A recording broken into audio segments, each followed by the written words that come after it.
You're listening to the NAMAD Sessions by Mia, live from the NAMAD Annual Membership Meeting 2025. All right, what's up, beautiful people? Welcome back. This is Errol Bomar, More Than Cars, and we are having conversations at NAMAD by Mia. I'd like to welcome our next guest, and it is DJ Sardana. DJ, how are you, man? I'm doing great. How are you? I am fantastic. Good to have you. So I want to kind of get into just some general questions. First off, tell me a little bit about you and your automotive background. How did you end up in the automotive space? And then we'll kind of get into a little bit more about your current role as it pertains to NAMAD and what brought you here. Got it. Fair enough. 24 years in the car business. Okay. I started off with my own auto parts business right out of college. Okay. And after that, I got started working at a BMW dealership in my area in Richmond, Virginia. Yeah. And things just took off from there. It was just, I'd always had sales in my blood through my family. Always grew up in a grocery store, in a business, always dealing with people one-on-one. So working in a car dealership was a natural fit. In 6 months, I was on the internet team. In 3 years, I was working at Asbury Corporate, managing 13 dealerships. Wow. So now here we are, 24 years in the business. I've worked in a dealership for about 8 years. Okay. I worked at Dealer Track for about 5. And in about 4 days, I'm going to have my 7-year anniversary here at C4 Analytics. Oh, man, that's fantastic. Well, happy early anniversary, Thank right? you, That's thank great. you. So tell me a little bit more about your role with C4 Analytics and what you're excited about, especially with our ever-changing environment that we're in. Yeah, really what we're about is helping dealers increase sales, Okay. increase their market share, and at the same time cutting their ad spend by an average of 31%. Got it. That's really what it is in a nutshell, helping them solve the product issue. A lot of dealers out there are using products. Yes. A lot of dealers are fragmented, where they're Okay. using, 3 or 4 or 5 different vendors to help them do their digital marketing.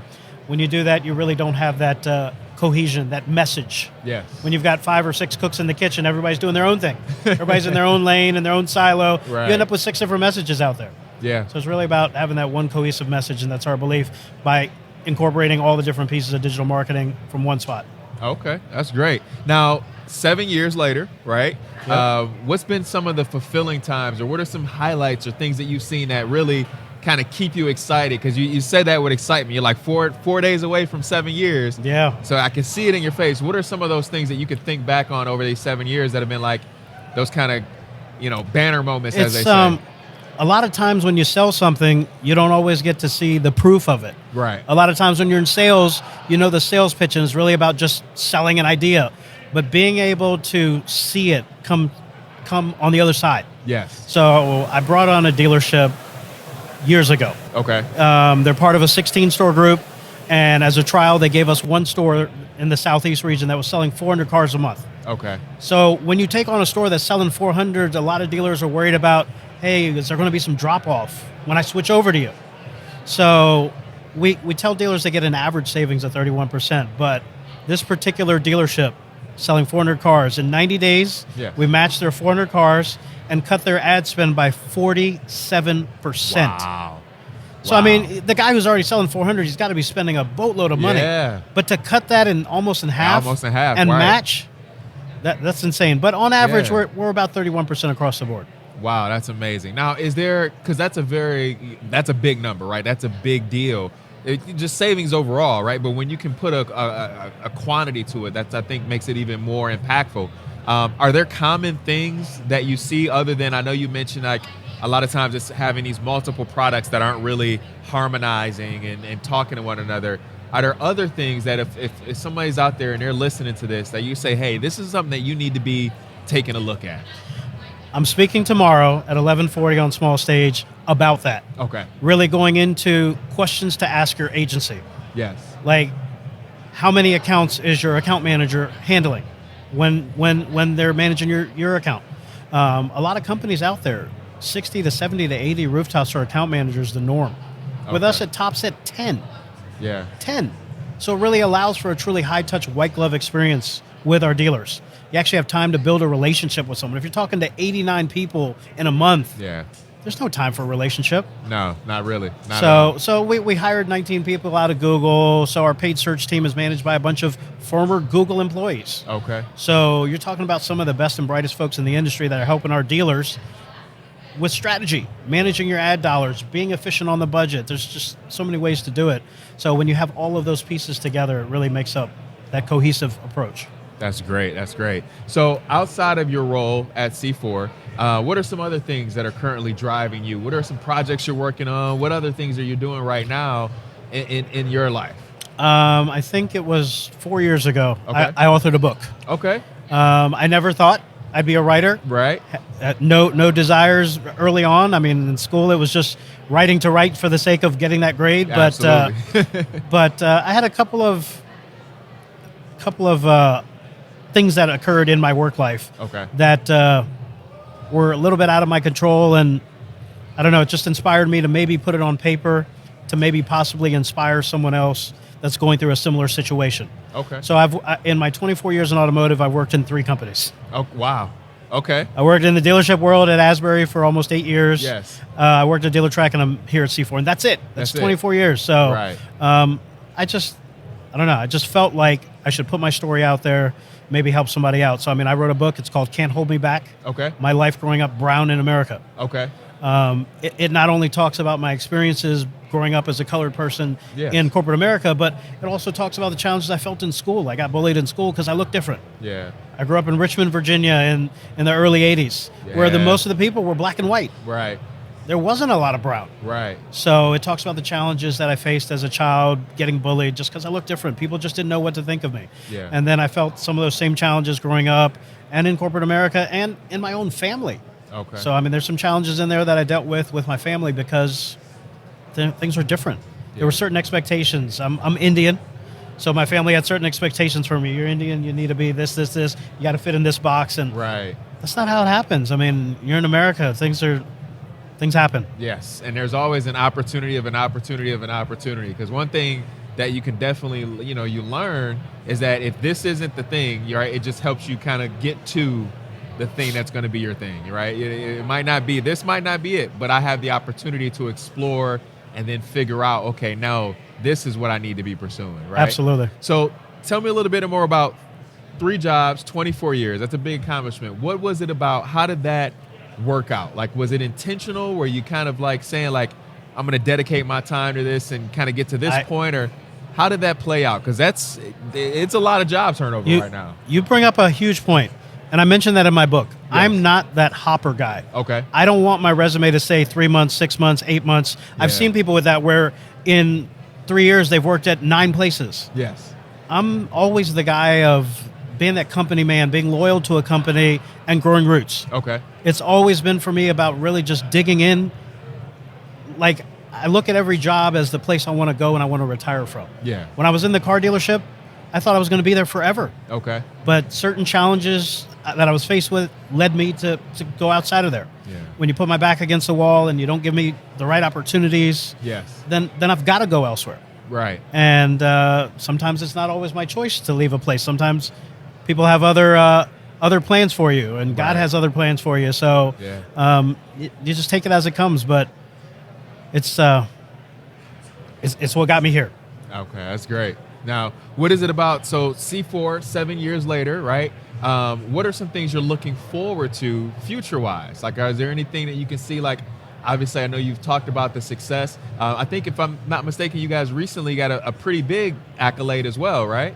Yes. I actually just got an accolade this morning. It was just sent to me. Okay. So let me just look it up here. This is from Ford Motor Company. All right, that's a Ford Motor Company, as big as they are. Right. They've got a lot of different vendor providers that they oversee. Right. But we're a Ford Advantage Premier Partner. Okay. So this was from Ford across all Ford and Lincoln dealerships. On average, those stores miss their new vehicle sales target by 6.2 units a month. Wow. Minus 6.2 or 6.2 behind. Right. C4 Analytics dealerships that are active using the Ford Advantage program, on average, exceed their target by +5 per month. Wow. So that's an 11-unit swing from -6 to +5. Yeah. And if you're averaging 1-to-1, that's 22 units a month. Right. So that's big. That's at a Ford dealer, but that same process, that same structure can work at any brand. Yeah. It's really about just having smart people, having the time for your dealers, and really putting everything together and having that cohesive approach. Yes. When you can do all those things and check all those boxes correctly, you can really just make a difference. That's amazing. So let me ask you this. In your opinion or from what you've seen, is it technology? Is it the people? Is it finding that right balance of both? Like, what is it that helps yield to going from that -6 to that +5 that we were talking about?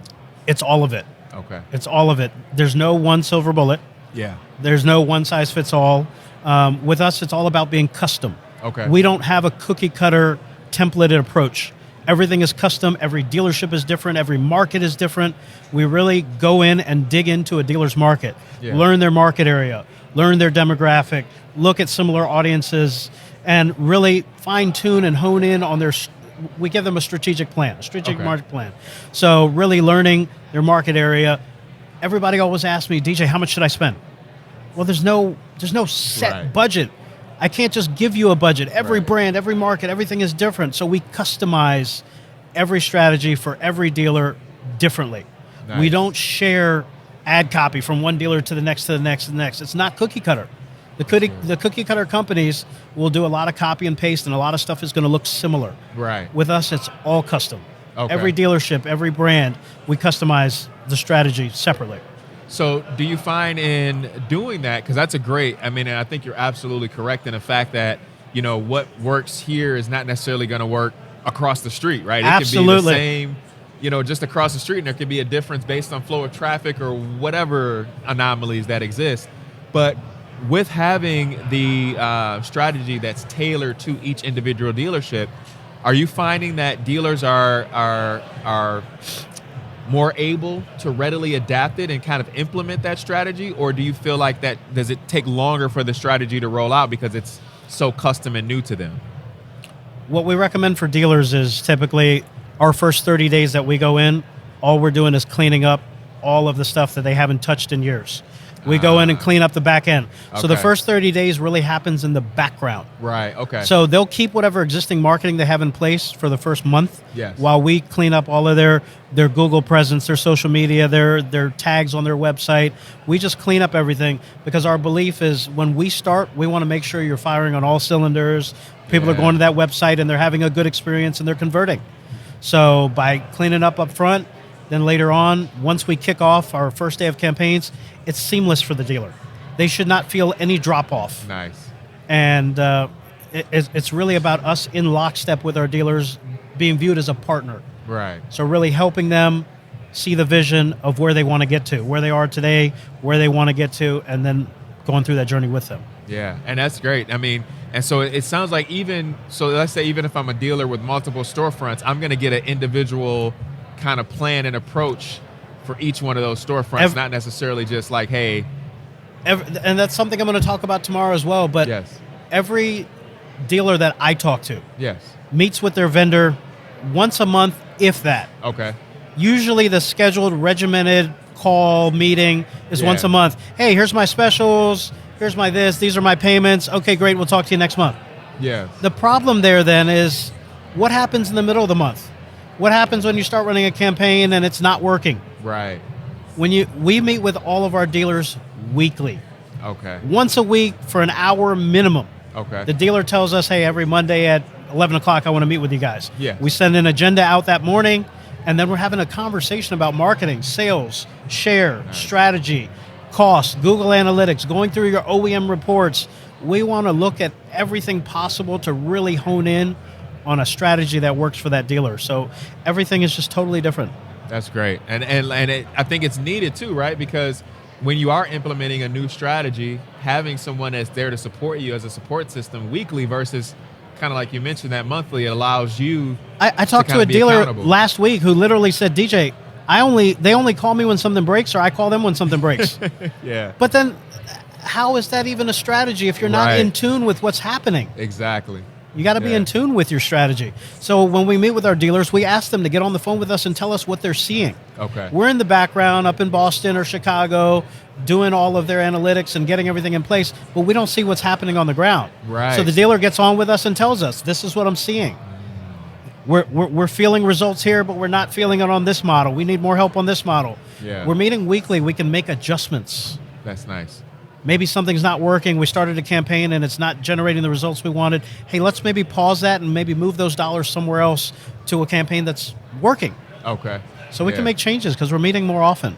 Having that ability to pivot is so important. It's a big deal. Absolutely. So I know you mentioned a couple times you're going to be talking on the stage tomorrow, correct? Yes. What time is that going to be taking 11:40 a.m. Small stage, just behind you. Fantastic. And then what about if people want to find out more information on the book or get in contact with you? Let them know where they can find For you. the book, the easiest thing is djsardana.com. My name. Okay. djsardana.com. Okay. I have it set to forward straight to Amazon. It takes you straight there, and you can choose your preferred method of reading: Kindle, hardback, softback, whatever you like. Nice. Awesome. Now, is there any other books in the works? Any future projects? For years, I have been preparing a children's book, and I have not. I'm just at that stage where I need illustration. Okay. So once I get the illustrations done, I want to do a children's book to inspire young girls to be whatever they want to be. That's awesome. That's wonderful. Well, DJ, thanks for the time. Before we get out of here, any last things you want to say? Any kind of shout out or just information you want to drop? Any golden nuggets? We're at booth 200, C4 Analytics. Come by, even if it's just a chat, even if it's just a meet. Everything doesn't have to be about a deal. For me, it's all relationship. Yeah. When you're in sales, relationship comes first. If you can build that relationship, build that trust, everything else comes natural after that. Come by, say hello, see me, reach out to me on LinkedIn, whatever. Social media. I love that. Well, that's the whole reason we're here, right? To foster those relationships and to really go back home meeting or engaging with someone that we didn't meet or know before we got here. Absolutely. So, that's great. This environment they give us here at NAMAD, this is really like a reunion to me. Okay. Every time I come to these shows, I see 300 people that I've already met, but I haven't seen since the last conference. Right. So it's almost like a reunion, just getting together, seeing people you know, and at the same time meeting new people. I love it. I love it. Well, listen, I can't sing, but if I could, that's where you would cue the family reunion song, right? You remember that? The Absolutely. Family reunion? Absolutely. We want to thank you for tuning in with us. We appreciate you. Again, I'm Errol Bomar. This is More Than Cars, and this is Conversations at NAMAD by Mia. Thanks for tuning in. We'll see you next time. Take care. Thank you for listening to this NAMAD session brought to you by Mia. At More Than Cars, we're obsessed with uniting people around one big idea, that thriving people are the only path to a thriving and profitable industry. And if that resonates with you, head over to morethancars.com to join our email list and check out our full list of podcasts and programming.